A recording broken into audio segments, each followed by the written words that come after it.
This is Cast of Wonders, the Parsec Award-winning fiction podcast for young adults featuring stories of the fantastic.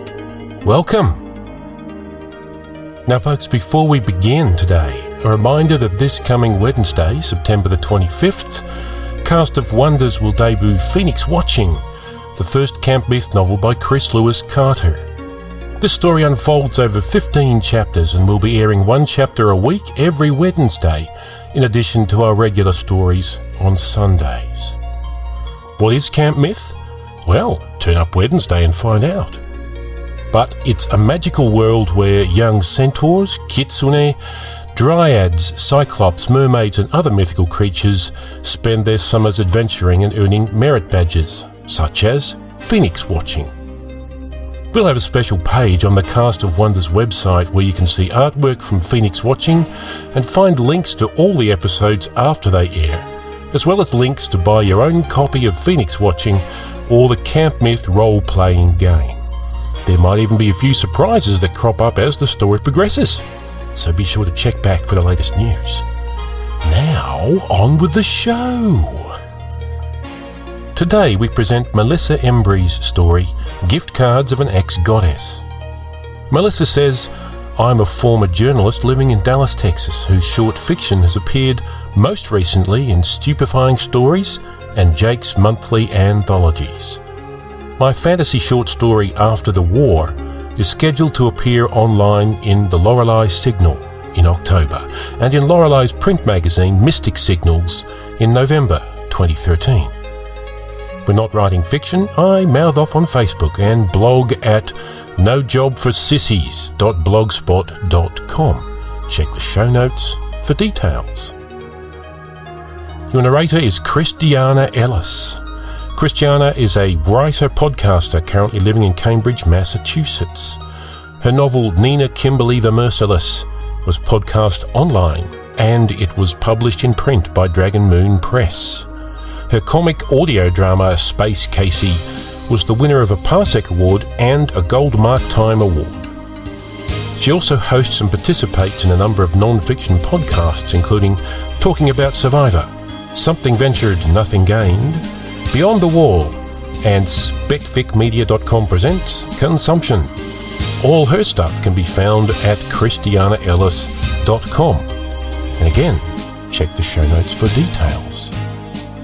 And now, we've a tale to tell.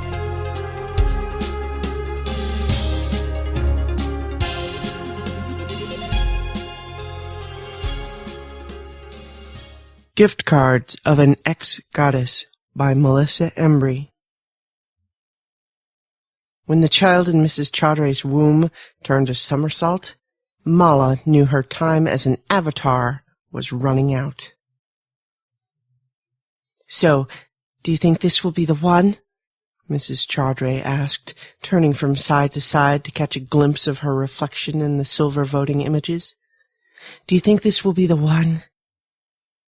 She had come to the temple to consult the avatar, as had dozens of other pregnant women and mothers of young daughters.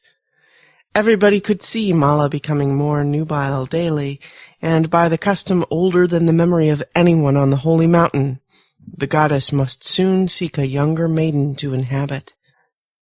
So the women lined up at the temple doors, each asking if her baby would be the new avatar, the girl who, instead of being a burden to her family, would be supported by the temple until ready to marry in her turn. Some avatars might take this rush to name their successor the wrong way, Mala thought, contemplating Mrs. Chaudhry's glowing face. It wasn't like people were rushing her into her grave, just out of the only life she could remember.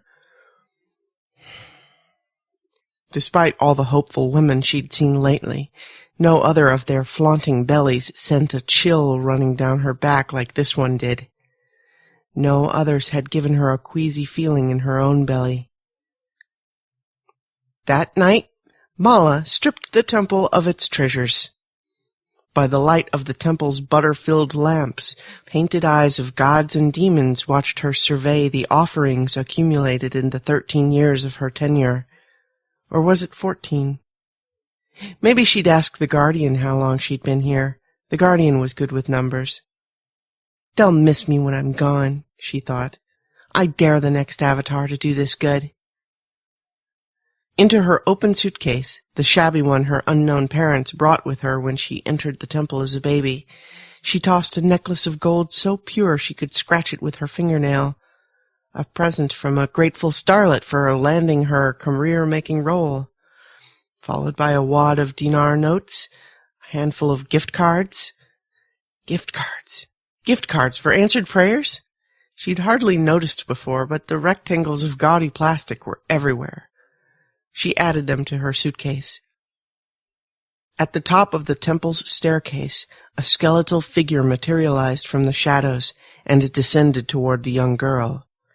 Step by step it crept nearer. One of its toes caught on a loose tread and tore free, clattering down the last steps into the temple floor. The skeleton cowered against the wall in the darkness as Mala looked around. "Goddess," she whispered, "I'm jumpy tonight." Seeing no one, she wadded a stick of gum into her mouth and resumed her task. The skeleton slunk out of hiding again. It stepped closer.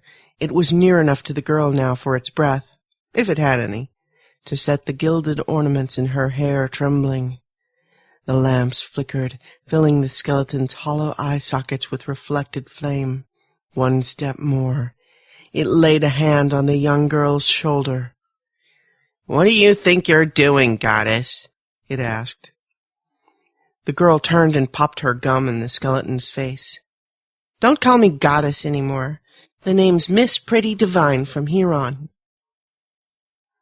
The skeleton pouted as much as an undead being could.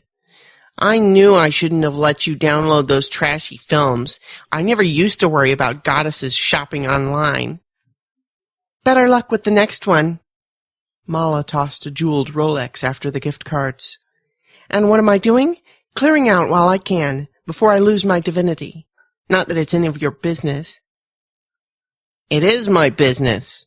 The skeleton drew itself to full height, half a head shorter than the girl. "I'm the Guardian." I know, Mala said. "Placed under a curse eons ago." 257 years ago, the skeleton muttered. "Who's counting?" "To protect the temple against thieves," the skeleton finished, gritting its teeth. "Protect away. It's not theft to take my own stuff. People gave this to me." She pulled out a brooch set with pink diamonds. "See this? The king's daughter-in-law gave it to me after she had twins. Both boys. You don't think that took some doing?" "By you or the princess?" The skeleton's thumb and forefinger clicked around the diamond. "Naughty, naughty," Mala said. The skeleton dropped the diamond with a yelp as its finger bones burst into flame. A stench of scorched bone mixed with the temple scents of burning butter and incense. "As long as I'm divine, this all belongs to me," Mala said while the skeleton beat out the flames of its burning fingers against its breastbone. She pinned the brooch to the front of her dress. "Got a mirror?" The skeleton rifled through the treasure and found one to hold up for her. "How much longer?" "Weeks, maybe less. Women are already asking if their baby will be the one. Just today." In the dim recesses of the temple, a pile of coins toppled. Mala froze, listening. "Only a rat," the skeleton said. "They come for the butter." "Anyway," Mala said, "I'm not hanging around to find out. Not that it hasn't been a good thing, being an avatar. I'll miss it. I'll miss you. You were the only one who stayed with me. Kept the rats away." "Broke you of sucking your thumb?" Mala stepped back and cocked her head, surveying the skeleton. "Somehow, I always thought you were taller. Guess people were shorter when, well, you know." "At least you've got a choice," the skeleton said. "Not like me. I'm stuck here forever. Or until my curse is lifted. What's the chance that that will happen?" Its bones rattled in indignation. "You think I had a choice?" Mala said. "I got incarnated. Did I ask for that? Then Just when I'm old enough to figure things out, the goddesshood passes to some drooling infant, and I'm out on my tush. You can marry, the skeleton said. I've seen a lot of ex-goddesses married out of this temple. The feasting, the dancing. Oh, I can marry any yokel whose family scrapes up a dowry? Thanks, but I've got other plans. No avatar ever had plans before, the skeleton said. They accepted. I just accepted. But it's not fair. It stamped its foot, displacing a pile of gift cards. For goddess' sake, Mala said, act your age. Either you break my curse, or I'm calling the priests to thwart your little plans. Mala scooped more gift cards into her suitcase. A pink one with a Hello Kitty face caught her eye. Oh, you probably say that to all the avatars. Just to the ones caught with their hands in the till. The skeleton folded its arms over its ribcage. On the other hand, Mala said, I'm always happy to help out an old friend. How exactly do we break this curse of yours? But I warn you, if it involves kissing, you can kiss your bony butt goodbye. You wouldn't have to kiss me. Exactly, the skeleton said. You could touch me with something that's touched your lips. Its eye sockets turned to her mouth as she chewed her gum. Its posture, if not its face, expressed hope. I don't think you should be talking to me like that, Mala said. I'm underage. You're a goddess. You're 1,000,000 years old. How can you say that? All right, 500,000. I don't know why women have to be so sensitive about their age. Come on now, just one little taste. It held out its hand. That is disgusting, she said. She swallowed, hard. Not fair, the skeleton shrieked. You're a deity. You've got to listen to your worshippers' prayers. Listen, yes. Answer, no. In response, the skeleton unhinged its lower jaw and held it out. Here, just touch this to something you've kissed. Mala backed away. Take it, the skeleton said.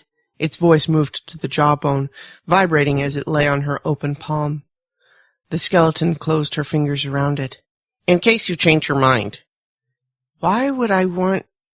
The skeleton began to smolder. Because I do have one way out, and I'm going to take it.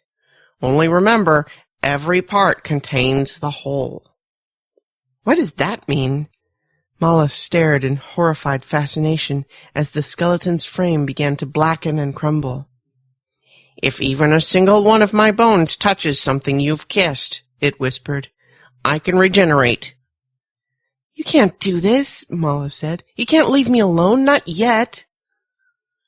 But the skeleton, all except the bone in her hand, disintegrated into a pile of ashes. With a sob, she knelt beside all that remained of her friend, dropping the jawbone to the floor. Goddess, what's going on? Mala jumped to her feet at the voice. A woman had entered unnoticed during her argument with the guardian. She picked her way to the front of the temple, skirting the piles of offerings. I come to give you thanks, and what do I find? You stealing from the temple. The woman's eyes fell on the jawbone and pile of ashes at Mala's side. And what have you done to the guardian? I didn't do anything to him. Mala scuffed out the skeleton's remains with her foot. Mrs. Chaudhry, isn't it? You were the one who... Yes, and you answered my prayer. The signs are all here. The pregnant woman patted her belly tenderly. You're looking at the next goddess, and she is not coming home to an empty temple. My baby deserves everything. Mrs. Chaudhry snatched the Hello Kitty gift card from Mala's open suitcase. How dare you? Mala demanded. I think she's got the right, the jawbone chattered from the floor. Her hand didn't even catch on fire. Who's that? While Mrs. Chaudhry's gaze swept the temple in search of the speaker, Mala seized the jawbone and swung it. Mrs. Chaudhry backed away. Mala charged. Mrs. Chaudhry grabbed the jawbone, trying to wrest it from Mala's grip. In the struggle, the antagonists tripped over a multi-armed statue and fell sprawling, dropping the Jawbone into the suitcase open on the floor. Mala was the first to break out of the scrum, a bruise starting to throb on her forehead. Pushing back her disheveled hair, she slammed the suitcase closed, paused only long enough to be sure Mrs. Chaudhry, prone on the floor, still breathed, and staggered out into the night. At the top of the Temple Hill she stopped, still half-dazed, unsure where to go, what to do next. "There should be a bullock cart track around here somewhere," a voice twittered at her feet. She stared. "Hey," the voice said, "it's me in your suitcase. There should be a bullock cart track right around here." A train tore past. Avatar and suitcase spun in the wind of its passing. "Things change in 200 years, Mala said. She dashed to the platform and shoved the gold brooch through the ticket window as the next train to the lowlands paused at the tiny station. In the darkness, someone panted behind her. Mala leapt into a third-class car, shoved past an old man dozing with a crate of chickens on his lap, and dropped onto the wooden bench. The train lurched out of the station. A fist beat on the compartment's window, and Mala looked up to see Mrs. Chaudhry dropping back from the side as the train gathered speed. "We're not on the bullock cart, are we?" the Jawbone asked. Mala woke with a jolt the next morning to the crowing of roosters held by her fellow passenger. She and the chicken farmer no longer had the car to themselves. At every station down the mountain, the train had picked up more passengers. The dawn light on the grimy windows illuminated men, women, and children packed into the car. Mala slumped against a rank-smelling boy who had squeezed between her and the window. Another boy, younger and still smellier, crouched at her feet. She craned her neck for a look outside. She could just see the holy mountain she had fled from hovering above the clouds, visible in a corner of the window as the train rushed away from it. A plane shrouded in mist, dissipating in the morning sunlight, whizzed past. Her back was stiff, her face sticky. She felt smaller, younger, less divine somehow than she had yesterday. She needed to pee. "Where's the toilet?" She nudged the chicken farmer awake, but his reply was unintelligible over the racket of the crowd. Huddled men, women, and children packed the corridors, shoulder to shoulder. "Tip, lady?" the boy next to her asked. "Me and my brother will guard this so nobody gets your place." He patted the suitcase. "Take your hands off me!" the Jawbone shouted. The boy jumped. "Shut up," Mala said. "I didn't do nothing," the boy whimpered. "Ask anybody." "Of course you didn't." Mala tapped the suitcase warningly. The train shuddered and slowed, swaying from side to side. The passengers stirred and gathered their belongings. Mala tried unsuccessfully to force her way toward the door. With a screech of brakes, the train stopped. As one, the passengers rose and forced their way toward the exit. Mala staggered under the impact of the massed humanity elbowing her aside. "Stop her!" It was a too familiar voice. Wriggling toward Mala from the rear of the car was Mrs. Chaudhry. "Stop her!" she shouted. "Stop, thief!" With arms crossed before her, she shoved a path through the crowd. Mala pushed frantically against the mass of passengers. "Stand back!" the Jawbone shouted. "That woman's an escaped lunatic!" At the Jawbone's order, muffled though it was in the suitcase's depths, a minute bubble of space opened in the bewildered crowd. Mala slipped through the car, half falling down the outside steps, and ran. When she dared look back, she saw her enemy gesturing from the door as the train sputtered and started again. The din of its departure drowned Mrs. Chaudhry's yells. Mala pushed her way off the platform to the line of waiting taxis and leaned gasping against an open window. The driver flashed a bored glance at her, a young girl in dusty clothes clutching a battered suitcase. "Out of service," he said. Mala waved a gold coin in his face. He clicked the meter on. "Where to, miss?" "Take me to a shopping mall, whichever one rich people shop at." She settled herself on the cracked vinyl seat as the taxi swerved into morning traffic. Several hours later, Mala, nails and lips the same pink as her chic knockoff dress, plopped into the chair the car dealership's salesman held for her. "Something to drink, miss?" he asked. He set a Coca-Cola before her and excused himself with a murmured apology. With a sigh of relief, Mala slipped off her high-heeled sandals. "You got any idea what you're doing?" the jawbone inquired from the depths of a designer handbag that had received the remainder of the old suitcase's contents. "Perfectly," Mala said. "I'm a graduate of the AABC Virtual Driving School. I got top marks in my class." "That salesman. You know he's not coming back, don't you?" Mala sipped her drink. "You signed the papers, Miss Pretty Divine," the skeleton said. "You don't think that will make him suspicious?" "Like I could use my real name," Mala stiffened.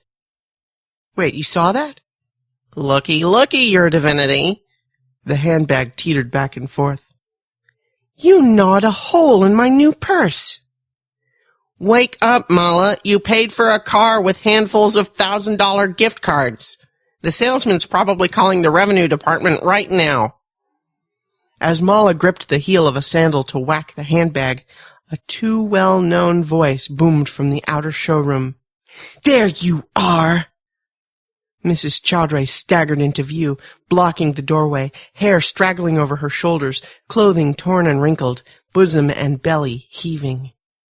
Mala leapt to her feet, but Mrs. Chaudhry stretched both arms across the door as the girl tried to escape. Mala recoiled, feeling power drain from her. The air between them crackled with electricity. "You shouldn't be doing this in your condition, Mrs. Chaudhry." Mala threw out her hand, but only a feeble spark clung to it, fell to the floor, and expired. Mrs. Chaudhry threw out her belly triumphantly. A rumble like a kettle drum shook the room. "For goddess' sake, Mrs. Chaudhry," Mala said, "think what this is doing to your baby."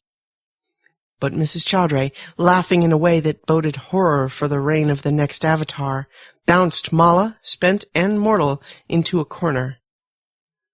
The car dealer's employees and customers huddled terrified at the far end of the room. "You," Mala said, "you with the blue tie! Call an ambulance! Can't you see this woman's having a baby?" Mrs. Chaudhry screamed and clutched her belly. Freed from her opponent's spell, Mala yanked a cell phone from her purse and threw it. "Call 911! Call a midwife! Call the hospital!"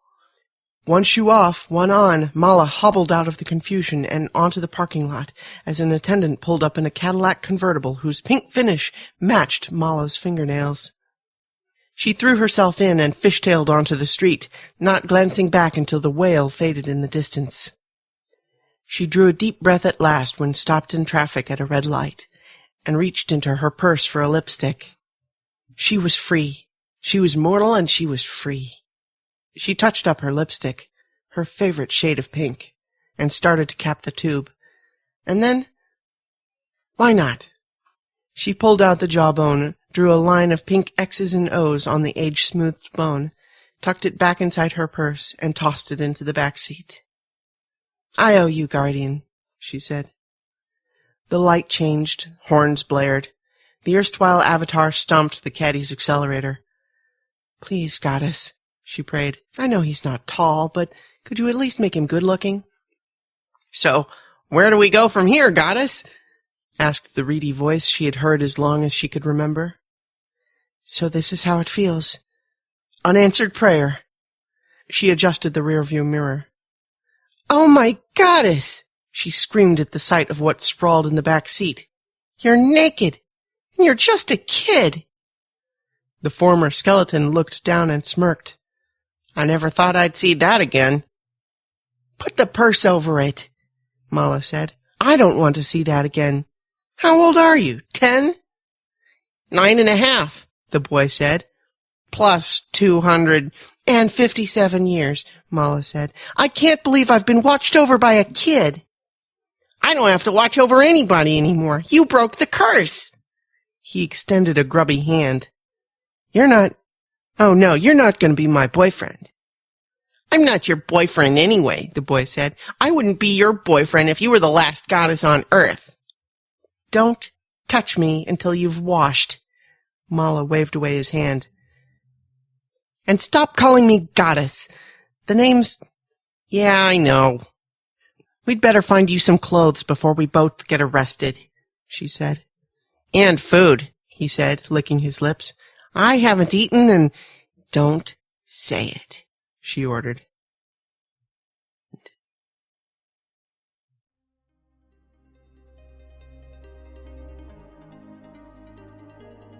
And so ends Gift Cards of an Ex-Goddess. Of this story, Melissa says, the inspiration was an article about a temple in Nepal whose goddess becomes incarnate in a young girl, but only until the child reaches marriageable age. What happens, I wondered, when the avatar must leave the temple? Needless to say, my answer was not the one in the news article. Cast of Wonders is a production of Wolfsbane Publishing. The editor is Marguerite Kenner. The host and audio producer is Graham Dunlop. Artwork is by Barry J. Northern. It's released under a Creative Commons Attribution, Non-Commercial, No Derivatives license. Share it but don't change or sell it. Please.